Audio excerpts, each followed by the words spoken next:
ফিল্মি কায়দায় রাজধানীর রামপুরা বনশ্রী এলাকায় স্বর্ণ ব্যবসায়ীকে গুলি করে স্বর্ণালংকার ও টাকা লুটের ঘটনায় ৬ জনকে গ্রেপ্তার করেছে গোয়েন্দা পুলিশ।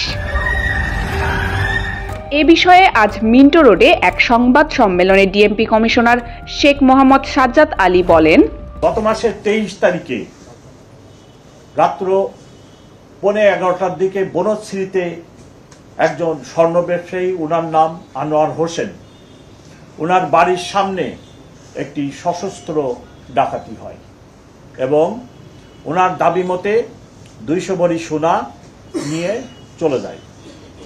সেই ঘটনা বিভিন্ন মিডিয়ায় ইনক্লুডিং সোশ্যাল মিডিয়ায় ব্যাপক প্রচার লাভ করে এবং যে ঘটনাটি ভিডিও আকারে বিভিন্ন সোশ্যাল মিডিয়ায় আসে সেটা অত্যন্ত ভীতিকর এবং মানুষের মধ্যে ব্যাপক নিরাপত্তাহীনতার সৃষ্টি করে।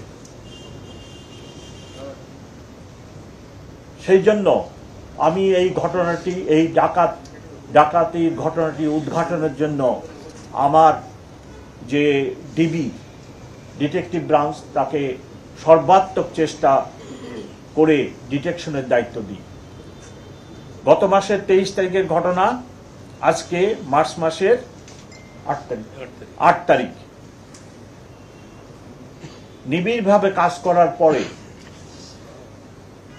আমরা এই ঘটনাটি উদ্ঘাটন করতে সক্ষম হয়েছি। এই ঘটনায়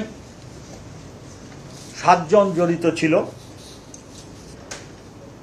তার মধ্যে আমরা ৬ জনকে গ্রেপ্তার করতে সক্ষম হই এবং ঘটনায় ব্যবহৃত অস্ত্রটিও আমরা উদ্ধার করি, ২ রাউন্ড গুলি সহ, সাথে স্বর্ণ, বিকৃত স্বর্ণের মূল্যবান ২,৪৪,০০০ টাকা এবং একটি ব্যবহৃত মোটরসাইকেল, ২টি মোটরসাইকেল ব্যবহার হয়, তার মধ্যে একটি মোটরসাইকেলও আমরা উদ্ধার করি।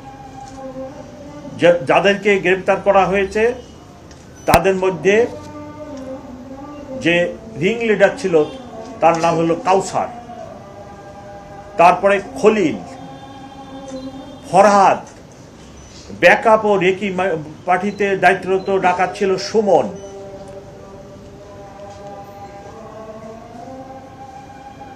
দুলাল চৌধুরী। ৬ জনকে আমরা গ্রেপ্তার করি। গ্রেপ্তার করে অস্ত্রটি হচ্ছে 7.62 mm রিভলভার এবং গুলি, মোটরসাইকেল, এই সকল উদ্ধার করি।